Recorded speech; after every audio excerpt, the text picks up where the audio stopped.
चलिए भैया, सभी को राधे राधे। आज का हमारा टॉपिक चल रहा था रस।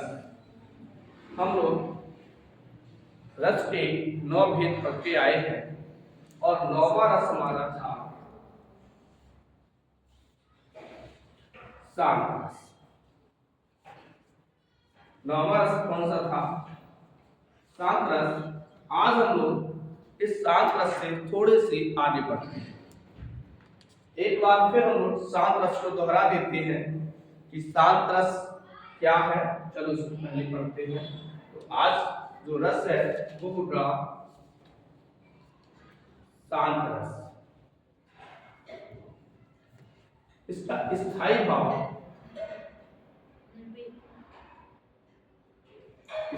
होता है निर्वेद। निर्वेद को हम वैराग भी कह सकते हैं। निर्वेद को क्या कह सकते हैं हम? वैराग भी कह सकते हैं। अब यहां क्या होता है, ऐसे रस परिभाषा वही होगी जो हमने पहले बताई थी आपको। किसी काव्य को पढ़ने से, किसी काव्य को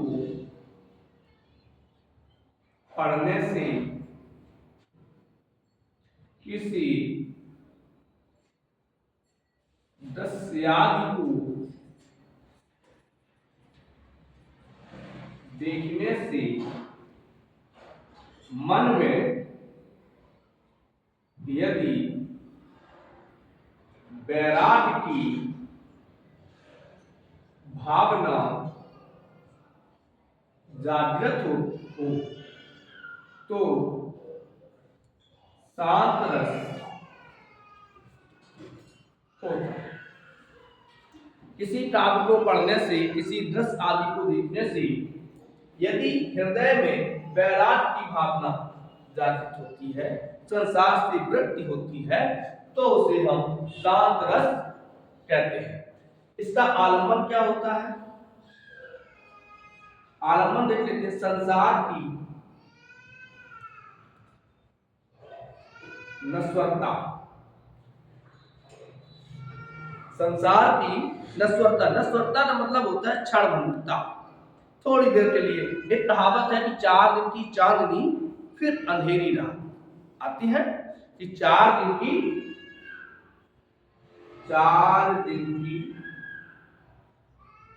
चांदनी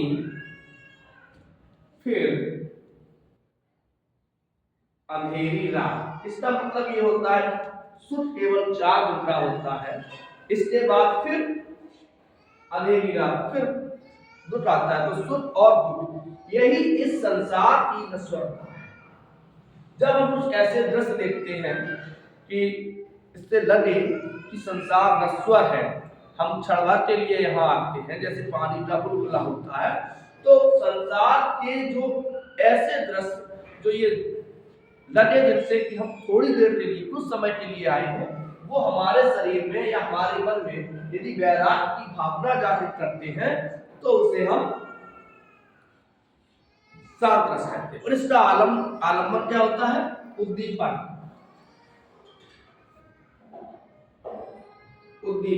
उद्दीपन क्या होगा? मान लीजिए किसी की मृत्यु। भाई महात्मा बुद्ध को वैराग किस लिए हुआ था? महात्मा बुद्ध ने कहीं एक वृद्ध शरीर देखा, बोले ये कभी तरुण हुआ करते थे, आज वृद्ध है। कभी किसी को मरते हुए देखा, अर्थी पे जा रहे हैं, क्यों? ये पैदा हुए थे इसलिए ये मरे। उनका जो पैदा हुआ है वो मरेगा। तो संसार क्षण भर के लिए है, तो उससे हम संसार की नश्वरता हमारा आलंबन होगा। और इसकी क्षणभंगुरता, इसकी चेष्टाएं, इसके क्रियाकलाप हमारे क्या होंगे? उद्दीपन। क्या होंगे? उद्दीपन होंगे। तो इसे हम उद्दीपन होंगे, इसे हम अब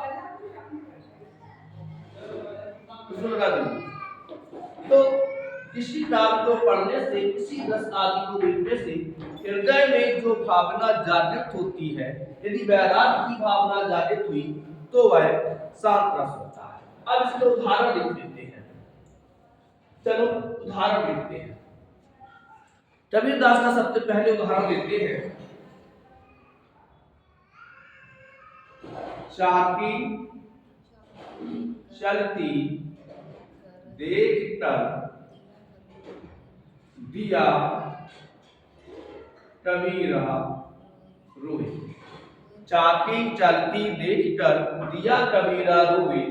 दो पाटन के बीच में, दो पाटन के बीच में साबुत बचाना। अब यहां देखते हैं, सबसे पहले यहां आलम्बन क्या होता है। आलम्बन चक्की, चाकी का मतलब क्या होता है। यहाँ चाकी का मतलब, इस पद में चाकी का मतलब होता है जन्म और मृत्यु, मरण का पेट। कि आदमी जन्म लेता है, मरता है, जन्म लेता है, फिर मरता है, फिर जन्म लेता है, फिर मरता है। तो चाकी चलती देख के दिया कबीरा रोए। दो पाटन के बीच में साबित बचा न हुई। अब तो पाट कौन है, ये संसार ही है। पाट क्या है, चक्की के पाट, तो वो भी संसार है।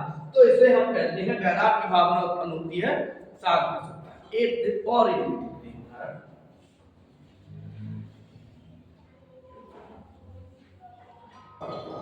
कबरा यह संसार है, कबरा यह संसार है, जैसा सेवल फूल।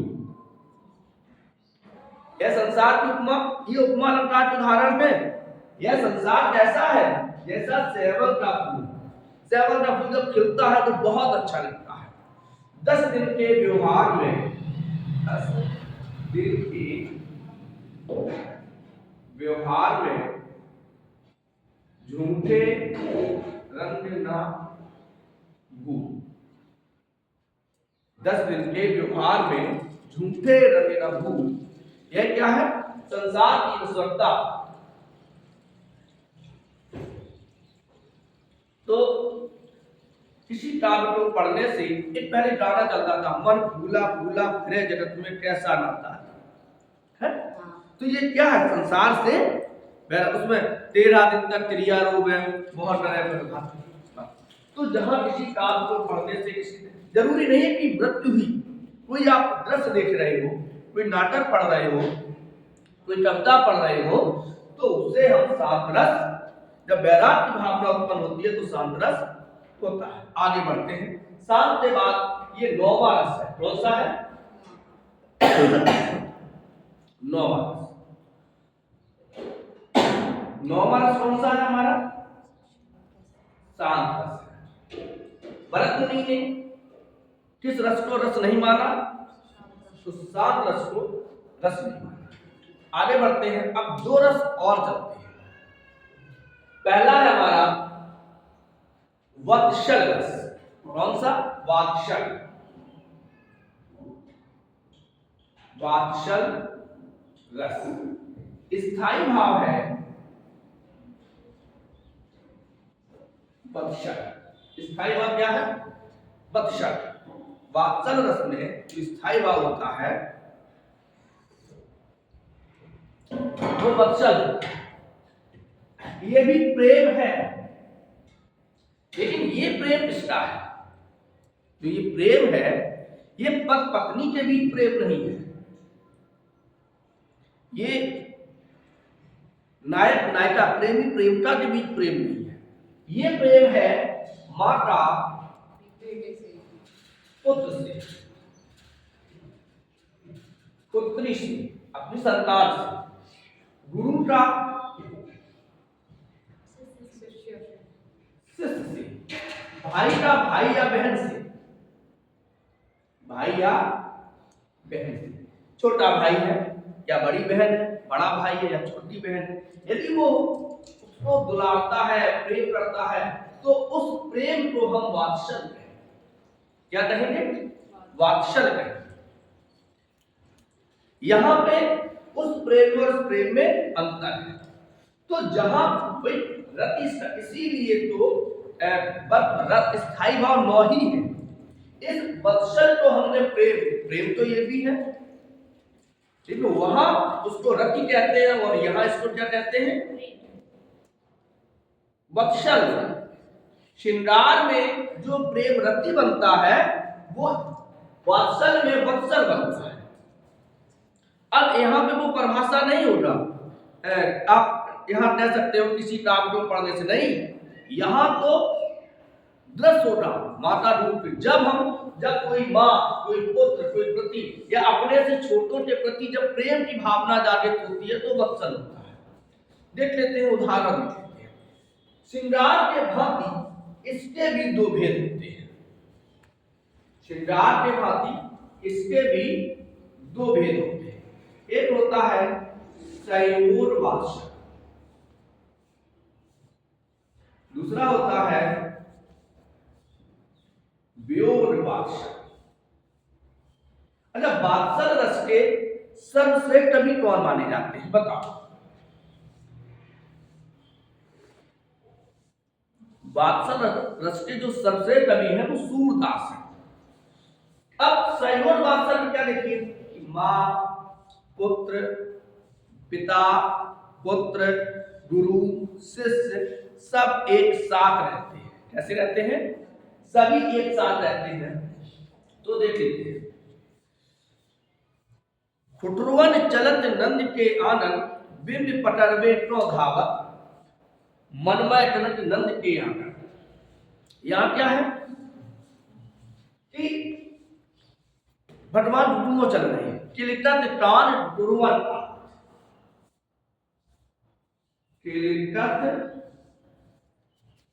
कान गुटुर वन आवत। भगवान हंसते हुए, किलकारी देते हुए कहां चल रहे हैं, नंद की। किलिकत कान दुर्वन आवत, मनमय कनक नंद के आंगन, बिंब पटरवे को था। अपनी परछाई जो उसमें दिखाई दे रही है उसको पकड़ने के लिए कहो निरति हरि आप छाड़ को।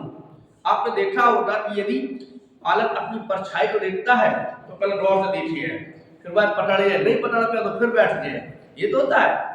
तो किलिकत का कभी आपने बुआ को, दादा को कभी नाती या भतीजे खिलाते हुए देखा होगा, माँ को, तो खुद भी तोतले हो जाते हैं।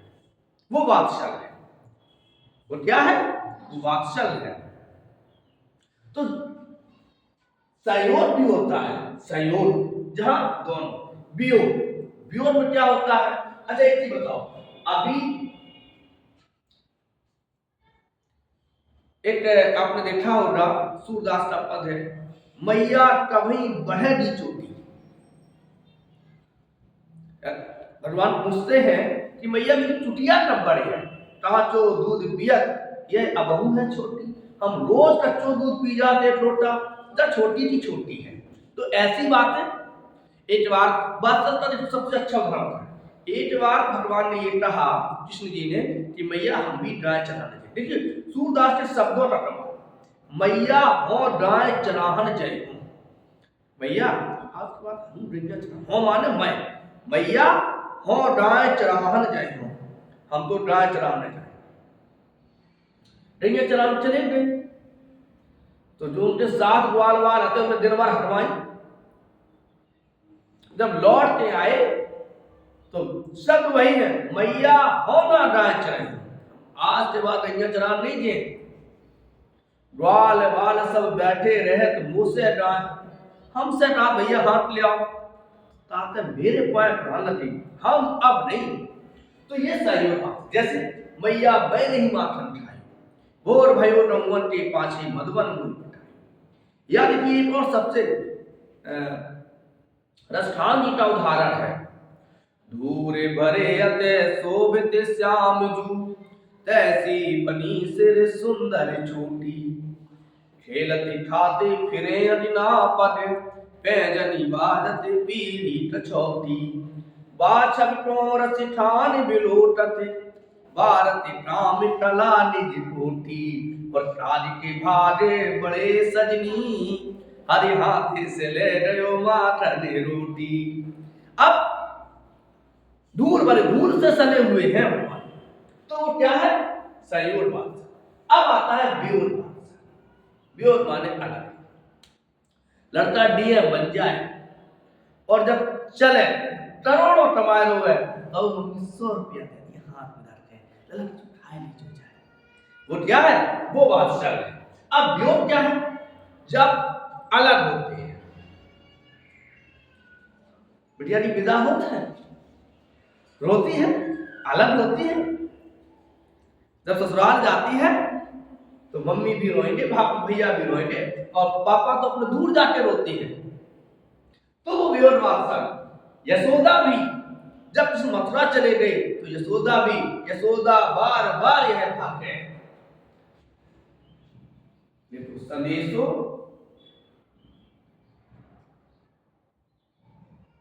देवकी सो कहियो। कोई पथिक जा रहा है तो उससे कहते संदेशो देवकी सो कहियो, हो तो धाय तिहारे सुखी दया करती ही रही। आप अगर मथुरा जा रहे हो तो मेरा एक छोटा सा संदेश देवकी से कह देना जाके कि मेरे लाला का बड़े ख्याल रखना, मैं तो उसकी दासी हूं। या देखिए और देखिए, जसोदा बार बार यह भागे है तो ब्रज में हिंदू हमारो चलत गोपाल ही राखे। यशोदा बार बार यह भाटे भाटे माने कहते हैं कि यदि इस ब्रज में कोई मेरा है तो मेरे चलते हुए कृष्ण को मथुरा जा रहे हैं, रोक लीजिए। ये वियोग बादशाह। लेकिन यदि ये आ जाए अतियां हर दर्शन की भूखी, तो फिर बादशाह नहीं है तो रति होगा। क्या होगा? क्योंकि वो गोपियां नहीं है। समझ में आया? सही। अब एक उदाहरण आ जाए, यशोदा हरि पालना झुलावे, हल रावे दुलावे, जोई सोई सुट छुड़ावे। किस रस्ता है? संयोग बादशाह या वियोग बादशाह? तो संयोग बादशाह। तो बादशाह समझ में आया। एक रस और रास्ता है, थोड़ा उसको भी समझ लेते हैं।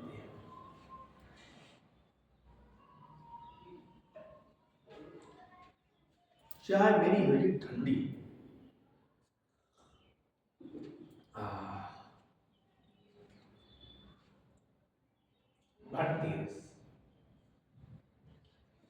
इसका होता है देव विषयक रति। देव विषयक रति। स्थायी वाक्य क्या है? देव विषयक रति। देव विषयक रति का मतलब होता है ईश्वर के साथ प्रेम।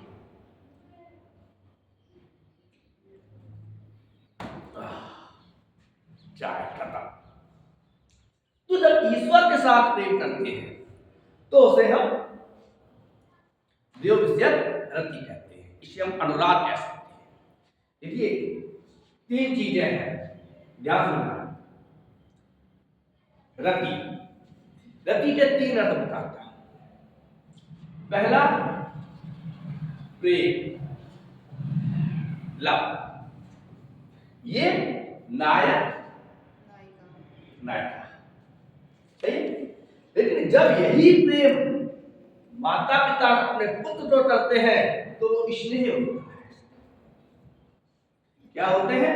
स्नेह होता है। और यही प्रेम यदि हम भगवान के साथ करते हैं तो अनुराग होता है। क्या होता है? अनुराग। रति यदि हम किसी अपनी पत्नी से करें, प्रेमी प्रेमिका से करें, नायक नायिका से करें, तो वो प्रेम कहलाएगा या रति कहलाएगा। प्रेम के 3 रूप हैं, उल्टा लिखते हैं प्रेम इधर रति। तो जब हम प्रेम अपनी पत्नी से करते हैं, नायक नायिका से करते हैं, उनके प्रेम को हम रति कहते हैं। लेकिन वही प्रेम जब माता पिता गुरु शिष्य के बीच होता है तो स्नेह कहलाता है। और वही प्रेम जब हम ईश्वर के प्रति करते हैं तो अनुराग कहलाता है। क्लियर है? चलिए आगे बढ़ते हैं। तो यहां क्या है? एक भरोसो एक बल। एक भरोसो एक बल, एक आस विश्वास। एक राम घनश्याम हित चातक तुलसीदास। ये भगवान के भक्त। एक भरोसा, एक ही भरोसा है, एक बल है प्रभु, आपका ही बल है, एक आस, आपसे ही आशा है और आप पर ही विश्वास है। एक राम घनश्याम चातक तुलसीदास। जैसे चातक पक्षी केवल बादल पर भरोसा करता है, ना कभी नदी का पानी पीता है, न समुद्र का पीता है, वो जिसका पानी पीता है केवल बरसात। या मेरी भव बाधा हरसु राधा ना डर सोए, जातन की झाई परे श्याम हरिद तु हुई। कौन सा रस हो रहा? भक्ति रस। अरे मैं एक उदाहरण बता, जान जान जीव जड़ जो है जग जामनी, देह देह देह ऐसे जान जैसे धन दामनी। कौन सा रस है? यहां होगा शांत रस। सही है। तब हम अवसर पाई मेरु सुधाई भी छूटन प्रथा चलाई, ये भक्ति रस। चलिए, तो जहां हमें ईश्वर के प्रति प्रेम होता है उसे हम भक्ति रस कहते हैं। तो आज हम तीन रस पढ़े, करुण रस, शांत रस, वात्सल और भक्ति रस। आज आपका रस का टॉपिक खत्म हो रहा है। कल कोशिश करेंगे हम आपको प्रोजेक्टर के माध्यम से रस को उसको बताना। चलिए, राधे राधे।